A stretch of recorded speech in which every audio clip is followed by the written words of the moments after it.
ये किडनी का मॉडल आ जाता है। किडनी में सबसे बाहर जो है हमारे पास ये जो रेड कलर का है, ये हमारे पास रीनल कैप्सूल आ जाता है जो कि किडनी को कवर कर रहा होता है। किडनी का स्ट्रक्चर होता है वो बीन शेप्ड होता है। उसके बाद किडनी में जो है एक आउटर रीजन आता है जिसको हम कॉर्टेक्स कहते हैं, जो कि यहाँ पे लाइट कलर का हमें नजर आ रहा है। और इनर रीजन जो होता है उसमें उसको हम मेड्यूला कहते हैं। मेड्यूला में क्या होता है, पायरामिड शेप्ड एरियाज होते हैं जिनको हम रीनल पायरामिड्स कहते हैं। अब जो पायरामिड्स होते हैं उनके दरमियान कॉर्टेक्स एक्सटेंड कर रही होती है और इसको हम क्या कहते हैं, रीनल कॉलम्स कहते हैं। रीनल उसके बाद जो पायरामिड होते हैं इसकी बेस जो होती है वो कॉर्टेक्स की तरफ होती है, ये ऊपर वाली जो है।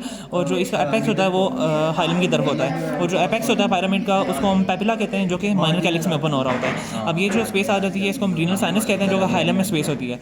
उसके बाद ये जो एरिया है इसको हम मेजर कैलिक्स कहते हैं। मेजर कैलिक्स आगे से डिवाइड होकर माइनर कैलिक्स बनाते हैं, जो कि एक माइनर कैलिक्स जो होता है वो उसमें एक एक पेपिला आके ओपन हो रहा होता है। अब सबसे पहले जो उसके अलावा ये जो आर्टरीज हमें नज़र आ रही हैं जो पायरामिड के दरमियान है, ये इंटर लोबर आर्टरीज होती हैं। इंटर लोबर आर्टरीज फिर जो जब बेस ऑफ पायरामिड बनती हैं तो उनको हम आर्कुएट आर्टरीज कहते हैं। और ये जो एंड पे हमारे आर्टरीज और वेन्स नज़र आ रही है, इंटरलोब्यूलर आर्टरीज और वेन्स होती हैं। उसके बाद ये जो एरिया होता है ये हाइलम होता है। हाइलम से क्या होता है कि जो पेल्विस होता है वो आगे बाहर जा रहा होता है, जो कि यूरेटर में कंटिन्यू करेगा। और उसके अलावा यहाँ से रीनल आर्टरी और रीनल वेन इंटर कर रही होती है।